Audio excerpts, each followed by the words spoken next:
Yo, what is going on, everybody? It is so good to see you all. I hope you all had a great Christmas or a great Hanukkah or whatever holidays it is that you celebrate. If you celebrate, I'm just letting you know I'm sending the love out there to you. Whatever happened over the last couple of weeks, I hope that you've had a good few weeks. If you haven't, please stick with it. I did a video a few days back, and I linked I put the source link to a video Joker did, which is really good, especially if you're going through a hard time.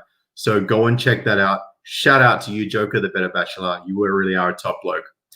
Anyway, guys, you may notice something a little bit different about me. And it's not the Luigi shirt. I got a new set of headphones. These were the old bad boys. These are the new bad boys. They're lighter. They are more comfortable. They are even clearer than before. Sony MDR 1AM2. Now, I'm just letting you know, right? I don't have any affiliation with Sony. I am not being paid to promote those headphones. I just think that they're a sick piece of kit. And if you're considering buying a pair of headphones, particularly for podcasting, or if you like high-res music, definitely give these ones a listen. I highly rate them. Super comfy. So I'm G'd and pumped to be coming to you with this new gear. And I will kick off with today's story. Now, you may notice that the video title for today is How Men and Women Respond to Affairs Differently.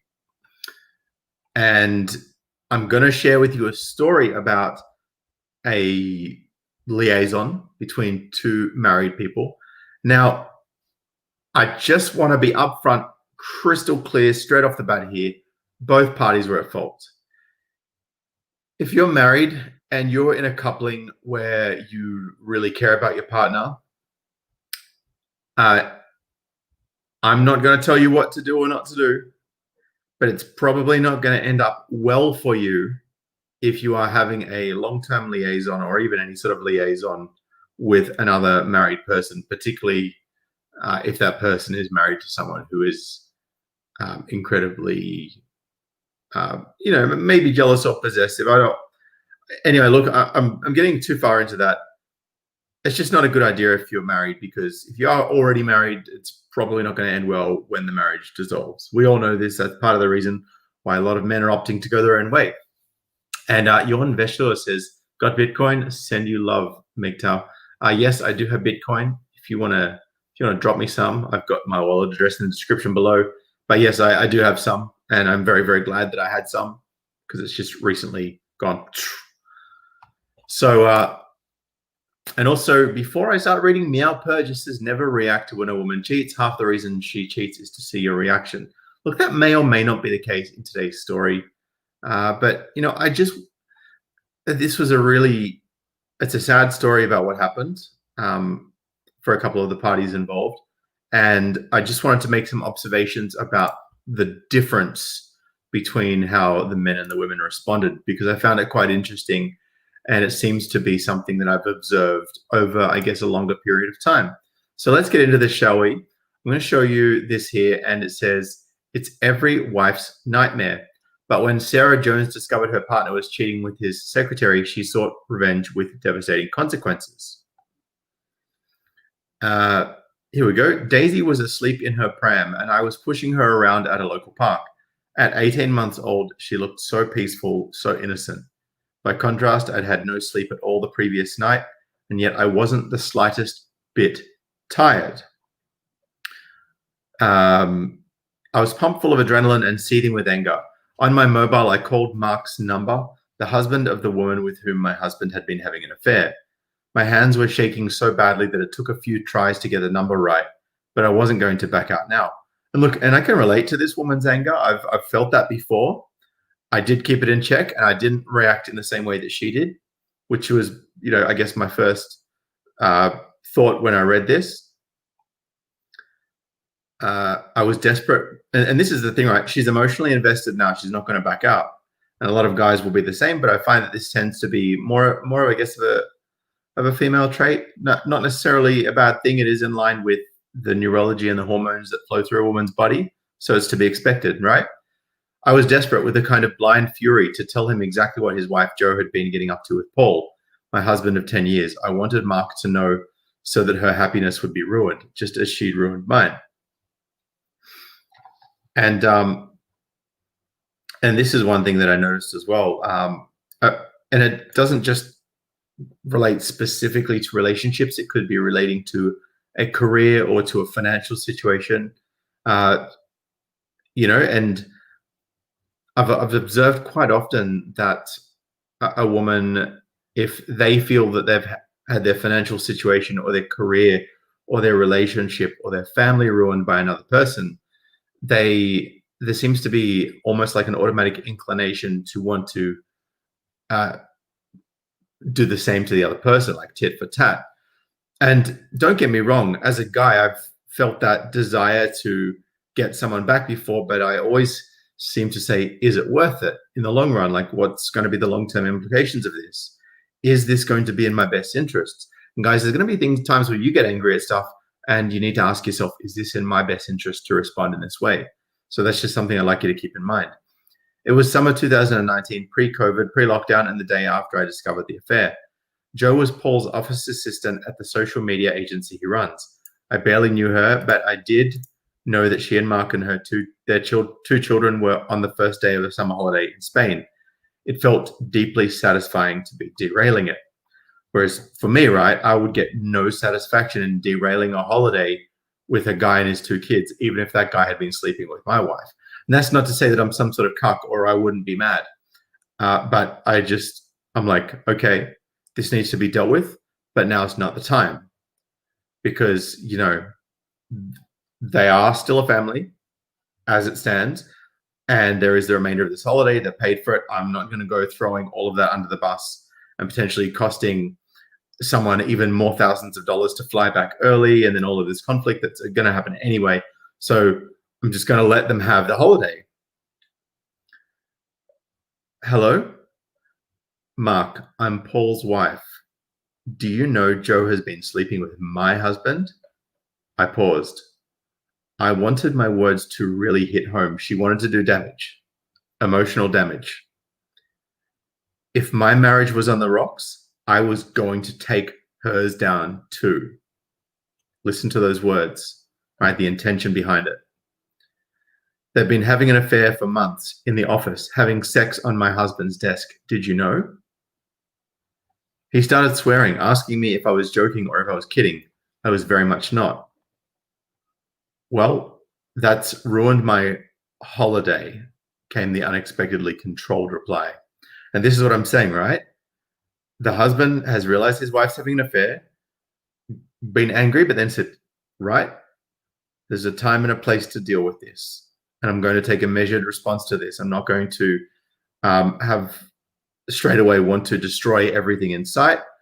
I want to just take pause to look at things on balance and go from here. Your holiday, it's ruined my life, I hissed.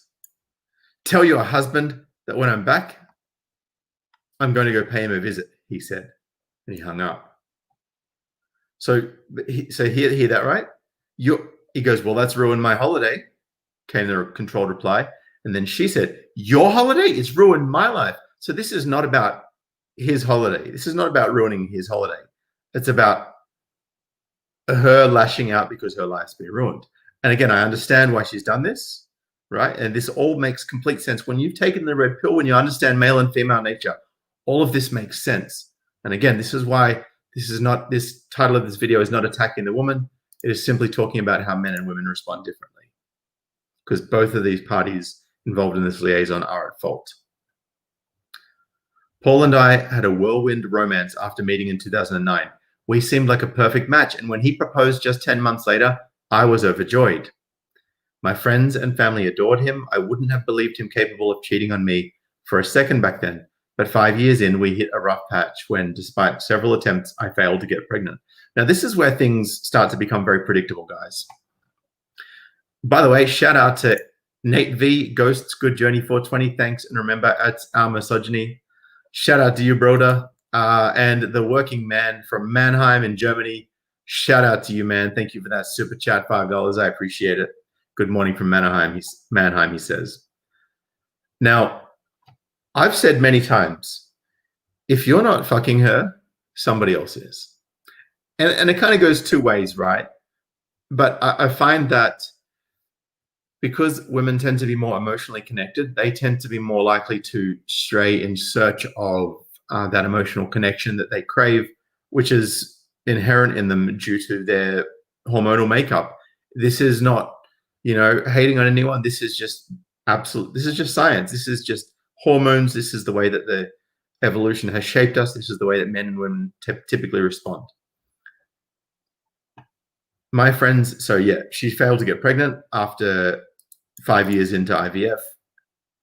We went through 2 grueling rounds of IVF and eventually it worked. But the procedures took their toll on our relationship, and when Daisy arrived, we drifted further apart. She was a terrible sleeper, so Paul was relegated to the spare room and we stopped having sex. Now, I'm just going to hit pause there. Just going to hit pause. Tell me, who relegated Paul to the spare room? Who relegated him to the spare room, right?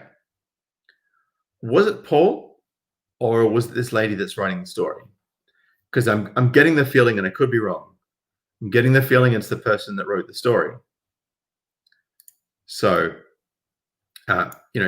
if that is the case, then she is the one who has created the environment for the sex to stop. And interestingly, while I said before that it's usually the woman who will tend to stray first, in this case, it was clearly the guy. And guys and girls who crave emotional connection and physical touch, particularly if that's one of their love languages that they're quite high in, they will tend to stray in search of that physical connection if that is absent in their relationship. And like I said, not justifying the unfaithfulness, particularly when they are married, but I'm just saying I understand why that could happen. We'd gone from being a tactile couple who held hands and shared kisses to nothing. Postnatal depression played a part too. We started to row or fight, if you don't know what row means. I suppose I had suspected him of having an affair with Jo for a while. She was younger than me, in line with James von Maxwell's comment. She was younger than me, though not prettier. Of course, that's purely the author of this article's opinion. She was somehow less complicated and more outgoing, which I knew he'd find attractive. So what you're saying is you are more complicated and less outgoing, which you're aware that he doesn't find attractive. I mean, wouldn't that be something to work on, to try and work towards maybe reforming your relationship? I don't know. That's just me. Paul had employed, so she's like, I know, but I couldn't help comparing myself to her. Yeah, because deep down, deep down, you know that there's something going on there, right? Deep down, we all know that she really thinks that this girl is more attractive than her, but she just doesn't want to fully admit it. Paul had employed Jo in 2018, and her husband, Mark, who works in IT, had been in and out of the office too, doing odd jobs. I was kept at arm's length, never invited for a drink with the team, for example, and on the odd occasion I'd met her, she'd been distinctly cold. But when asked if anything was going on, Paul always denied it. I was imagining it, he said. He would roll his eyes and ask when on earth I thought he would have the time. With running his own business and having a baby, he made me feel like the paranoid new mother. And look, to be fair, she wasn't paranoid. Instinctively, women know these things, and there was something going on. And she says, then I found proof. Anyway, one night in July 2019, she decided to look through his phone. I'm not proud of that, but it was the only way I could think of to get to the truth. And there it was glowing on the screen, a call to Jo at 1:30 a.m. on a Sunday while he was on a boys' night out. I asked him about it immediately. Why did you call Jo at that time of night? The long silence confirmed my fears. Again, a woman's instinct will tell her. There was a work problem. It was a lie so utterly ridiculous. And, it's a pretty bad lie, I got to admit. I felt embarrassed for him, she says. I also felt insulted that he would think I was stupid enough to believe him. There was a problem with a customer, he said. She had texted him to let him know. He wanted to get the issue sorted, yes, at 1:30 a.m. Yeah, no, there's no customer issues at 1:30 a.m. unless you're dealing with international customers, and it's either take the call or lose millions of dollars of business. Here we go. There was an unattractive desperation in his voice. Take note of that, guys. Desperation is not an attractive trait to a woman, ever. He was like an animal caught in a trap thrashing about, right? Looks like she felt like he was weak, and that's also not attractive. But he still wouldn't admit it because he knew what the implications were for his marriage and for the family if he were to admit it. And I can understand why he tried to hide it, but again, he didn't do it very well. We rowed for hours until finally he confessed he'd called Jo to tell her he was falling in love with her. He insisted it was one-sided, nothing physical had happened. My heart sank. I'd already lost him. Now, if your partner, whether you're male or female, tells you that they're confessing to someone else they're falling in love with them, then you've basically lost them. And there's a very, very little chance you'll ever get that person back at the level that you need to have them back at to ensure loyalty. He pleaded with me not to call her, not to ruin her life over his mistake. And maybe he genuinely meant that, or maybe he was just using it as a scapegoat. I don't know. But he obviously didn't want things to get worse than they already were. Maybe he was monkey branching. That could have been what was going on. And he thought that would have ruined his ploy. I don't know. I told him to leave, but before he did, I ran upstairs with his phone so that I could write down Jo's number. Her husband was also in his contacts, so I made a note of that too. The following morning, I got Daisy ready for the day as usual. I felt sick, but knew I had to confront his mistress if I wanted to know what was really going on. I wasn't going to hear it from Paul. By mid-morning, en route to the park, Daisy sleeping, I took a deep breath and called Jo's number. Paul's told me everything. I lied. We've been up all night. I know. So basically, the lady who's written this article has called the bluff on Mark's wife, right? And basically saying, hey, we caught, even though she didn't have the evidence, she's like, hey, I caught you, right? I know everything. So may as well fess up, right? The line went silent. Then I heard quiet sobs. I knew I had the upper hand and something inside me rejoiced. She clearly wasn't as good a liar as Paul. I'm so sorry, she whispered. And I'm not going to do the sobbing bit, but she would have been probably quivering voice, I'd imagine, understandably. I'm so sorry, she whispered. We only kissed once. I immediately regretted it. I didn't want any of this to happen. With faux confidence, I said, what really happened, Jo? I've called you, woman to woman, to give you the chance to tell me yourself. The least you can do is tell the truth. Okay, we had sex, but just once at the office. A bittersweet moment. I felt validated yet devastated. After months of being told I was paranoid, I finally knew the truth. I should have trusted my gut. Don't tell my husband, she begged me. I can't put my two girls through this. I love him and I want to make my marriage work. She was asking me to have sympathy for her, to care about her family. I certainly couldn't imagine she'd have spared a thought for me and my baby while romping with Paul. Well, look, maybe that's the case, but she probably also didn't think that you would find out, which is why she was doing it at work rather than in your home. But obviously things have spilled over into the personal life. And again, not justifying it, just explaining how this all pans out. But I told her I was a mother too, so I would let her tell Mark herself. She said she would. I hung up and called Paul. The line was engaged. I called Jo and heard the same tone. She had phoned my husband instead of speaking to her own. How dare she have the audacity to break her promise to me? But of course she had. She was a liar who had helped to rip my marriage apart, and I was the idiot giving her a second chance. I felt like the biggest fool again. Well, look, by definition, yes, she's lying. She's also trying to mitigate collateral damage, which is the people around them. She obviously wanted to try and work out how to create the least amount of carnage at the same time as the lady who wrote this article was trying to create the most amount of carnage.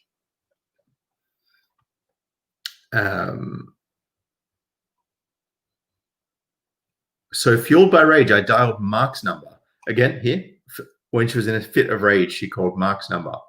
I wanted to be the one to tell him what she had done, to hear him say, this is what she wanted to hear. She wanted to hear him say the affair had destroyed their marriage, that he would never forgive her. So this is her way of trying to recruit other people to attack this person towards whom her ire is directed. I imagined blazing rows between them. So she wanted the drama of these angry, vicious, yelling, screaming arguments. I hoped they'd have to cut short their holiday. I wanted her to pay for what she had done to my life. But I mean, you know that what's going on inside her, this panic and this stress is already going to ruin her, right? Like, you know, that's enough fright enough to instill in her, you know, and for her to spend the next couple of weeks knowing that the partner of the person she was having the affair with knew. I mean, that's going to be pretty crushing, right? And it would be the same if it was the other way around with a dude, you know, worrying about getting caught out and worrying about his wife being told.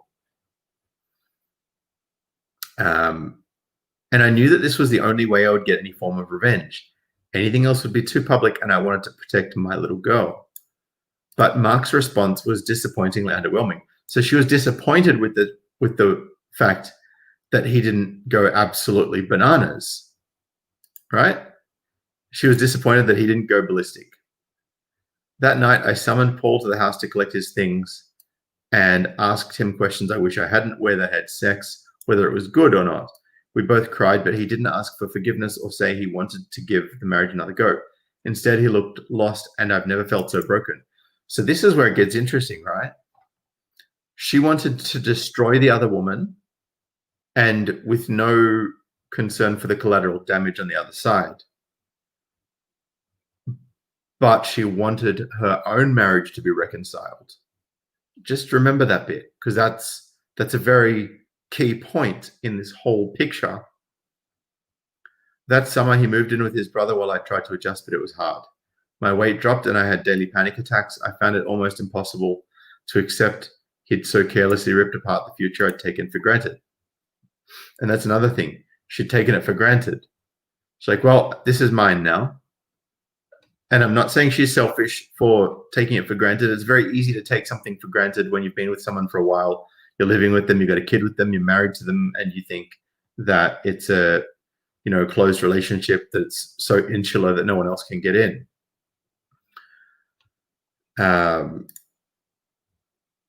Where are we here?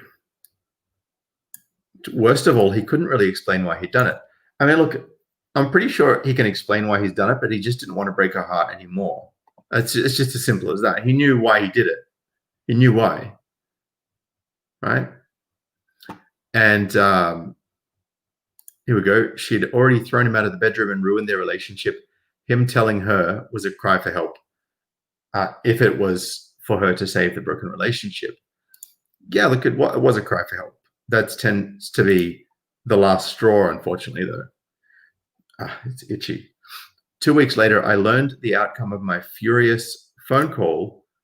Back from his holiday, Mark had stormed into his office, grabbed Paul by the neck and held him up against a wall, threatening to kill him if he ever went near Joe again. So basically the husband of the lady that was sleeping with the author of this article's husband stormed into the office, grabbed the author of this article's husband by the neck and said, I will dispose of you if you ever go near my wife again. Right? And this is the mate guarding. This is the protectiveness in men for their partner, especially if they love them. Now, she said, I had no sympathy. At least one man knew how to keep his word. Of course, Joe did not return to the office after that. Meanwhile, I tried my best to be amicable with Paul for Daisy's sake, inviting him round to see her whenever he wanted. Now, interestingly, let's just touch on that for a second, not returning to the office. Any of you watched that video where Jordan Peterson was talking about, can men and women work together? You know, I think that when you've got the kind of like the sexual freedom, electronic communications, social media, it's so easy to cheat now. It really is. It used to be very difficult. Still wasn't impossible. You could still do it. In fact, it was probably harder to cheat and easier to not get caught because there was no digital traces. But look, again, not justifying it. I'm just making a few points. And then just before lockdown, he moved back into the spare room to share childcare so I could work. So he's back in your house now. And that's how we've remained. 18 months on, we're still in limbo. I don't want to split up because I'd hate to be without Daisy for half the week. But ultimately, I'm stuck in a loveless marriage. Now, that's actually really interesting. Where is it? 50-50. There was an article called The Agony of 50-50 Parenting. And it was by Peter Lloyd, the suffrage gentleman. Here we go. I found it. And I'll flash this up at the end of this article. I don't want to kind of segment it too much, but it says the agony of being a 50-50 mother. Oh, please, it's called equality, and fathers deserve their share just as much as women. Now, in fairness, she wasn't, the lady author of this article wasn't the one who technically initiated the unfaithfulness. So, I can't fault her for wanting to see her kid all the time. I get it. I can't forgive him. I wouldn't even know where to start. To the outside world, we look like a couple. Through lockdown and now under the latest restrictions, we take Daisy out for walks together. We eat dinner as a family. We split the chores but sleep in separate rooms. You were doing that before anyway. You weren't having sex anyway. You were sleeping in separate rooms. In fact, I've got good reason to believe that you're the one who initiated it. Even our neighbors who have children the same age as Daisy have no idea. Every now and then, my jealousy rears its head and I search for Joe's page on Facebook. What I saw one evening this summer shocked me. She had posted a photo with the status, taking some time off with my incredible hubby for an amazing adventure in Cornwall with our girls, #family. It stopped me in my tracks. They had stayed together. My plan for revenge had backfired. So here we go. So she didn't destroy this woman's life in the way that she had hoped she would. And the husband of the unfaithful wife has actually said, look, I'll take you back as long as you don't see him anymore. Whereas what the author of this article has done says, I will take you back, but only so I don't have to go without my kid for half the time. She also probably secretly misses his company, which is evident to me by the fact she's going on walks with him and having dinner with him. But, that's just my observation. While my marriage seemed unfixable, they were flaunting theirs, taunting me with their ability to reconcile. And here's the thing, right? The person who has been, I guess, I don't like to use this word, but I can't think of the other word for it. The person who's been victimized in the relationship. So, for example, we take the relationship between the author and her husband, right? She is the one technically without fault in terms of infidelity in this relationship. She has the ability to forgive. She has the ability to allow him back in, right? Because she's got the upper hand here. He's the one that messed up. Just like in the other half of it, the wife was the one who had messed up and the husband was the one without original sin. If we're talking specifically about that element, I don't know what else went on in the relationship or why she cheated. But just want to say that he was the one who had the ability to forgive and allow her back into that union, and he chose to do so. This author is not choosing to do so. So let me continue. It felt like the knife in my back was being twisted, taunting me with their ability to reconcile. So here's the thing.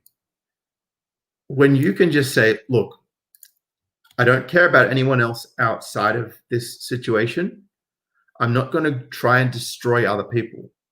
Because look, when my marriage broke down, yes, I did the wrong thing in some areas, right? I'll accept my responsibility and put my hand up and say, yes, I wasn't perfect, right? I wasn't the perfect husband in all the ways that, my wife would have desired me to be.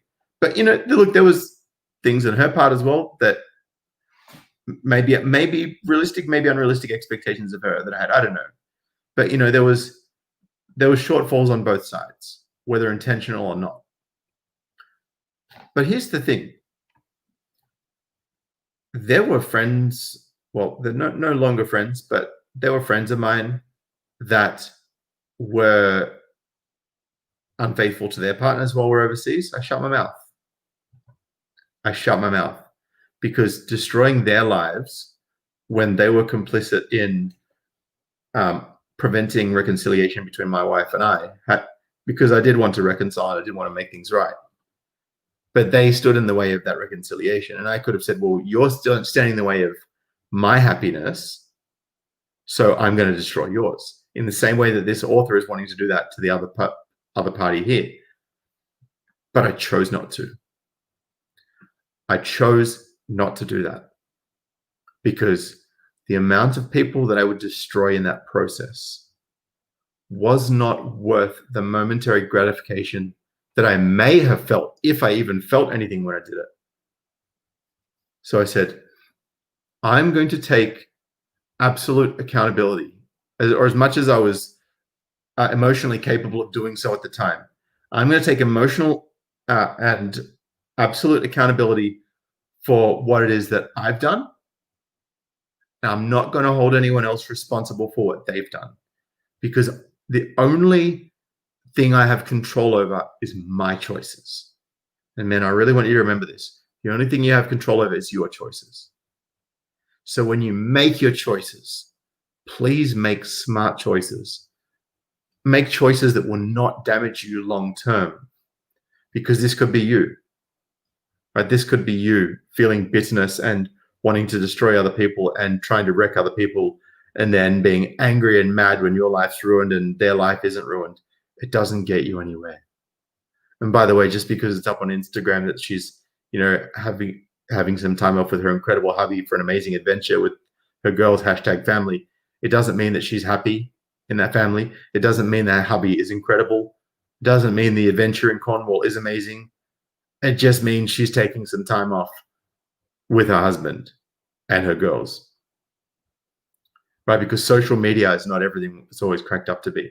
There are a lot of people who hide behind fancy comments and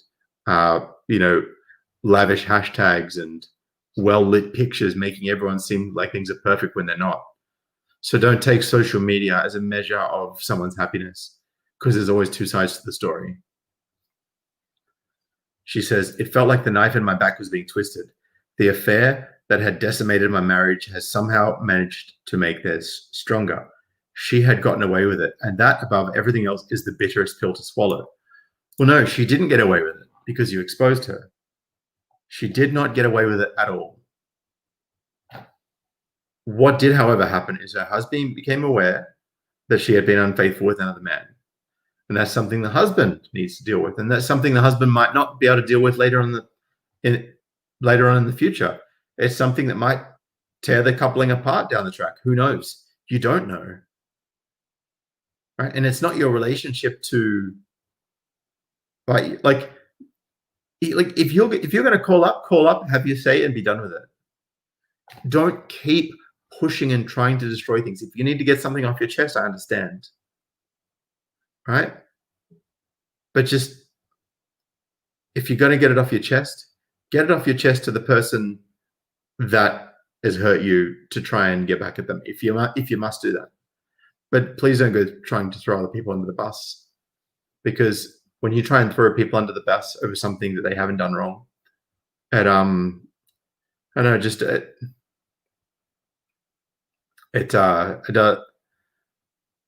it's just putting anger and hatred and misery into the universe. And it's not to get all spiritual, but I just don't think that that's something you need to do. Right? If you've been in a relationship with a woman and you say, I can't deal with this infidelity, I want to part ways with you, right? And if she finds out about the infidelity that you've been hiding from her, if that's what happens, and she decides she wants out, then she'll leave. If you've been unfaithful and she finds out, well, then it's on her whether she wants to go or not. And if she's been unfaithful and you find out, then it's on you whether to let her go or not. But I would suggest once bitten, twice shy. And look, I've known people that have been unfaithful with their partners at the start of the relationship, but then have had a moment where they've gone, shit, I could lose everything. I could really lose everything, and I could lose everything that I care about if I continue this. And I've seen them then,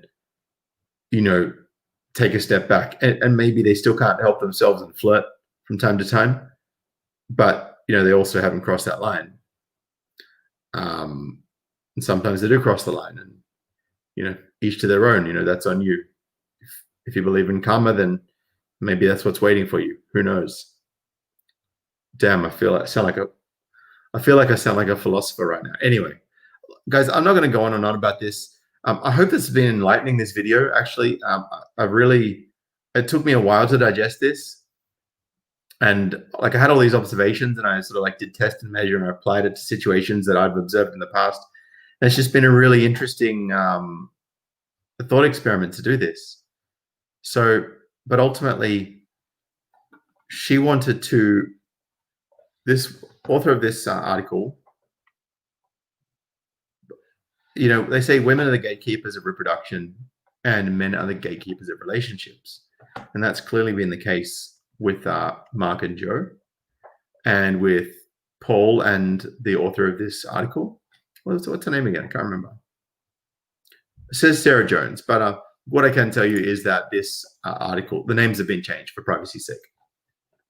But it's just really interesting how the different parties responded and what the intentions of different parties were, and how the one thing that was a constant is that the man attacked the man and the woman attacked the woman.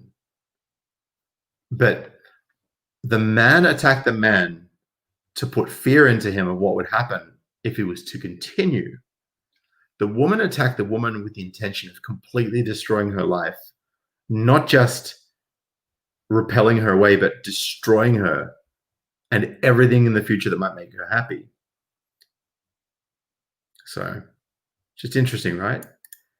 Anyway, guys, look, I would love to get your thoughts on this article. I would love to get your perspective. Have you had any experiences like this? Please keep it respectful in the comments. Leave a thumbs up, share this video, leave a comment. Because, guys, I'll tell you what, YouTube have been deleting my subscribers big time. Let me see if I can actually find this. I just took a quick screenshot of it the other day. And they've been doing this quite frequently, actually. They've been on an ongoing basis. They've been deleting subscriber numbers. Here we go. So this is over the last 28 days up until December the 23rd. So this was 5 days ago. And this is a net figure. So this is the plus figures, including the minus figures. This is showing the ongoing deletion of my subscribers. So I'm dropping by about 100 or so a month. So guys, if you are not yet subscribed and you're watching this video and you found value from it, please smash the thumbs up. If you're not getting my notifications, unsubscribe. Wow, a bit little, it's okay. If you're not getting notifications, unsubscribe, then resubscribe and click the all button. Shout out to Young Men's Daily Red Pill. I thought he had been taken offline, but I went to go searching for him and I hadn't gotten any notifications from him for like 2 months, but I was still fully subscribed with all notifications added. So if you unsubscribe and then resubscribe and hit the bell, that will not only hopefully trip the algorithm into seeing new subscribers, but it will also make sure that you will get the notifications. So smash the like button, leave a comment, share this video with anyone that you think needs to see it.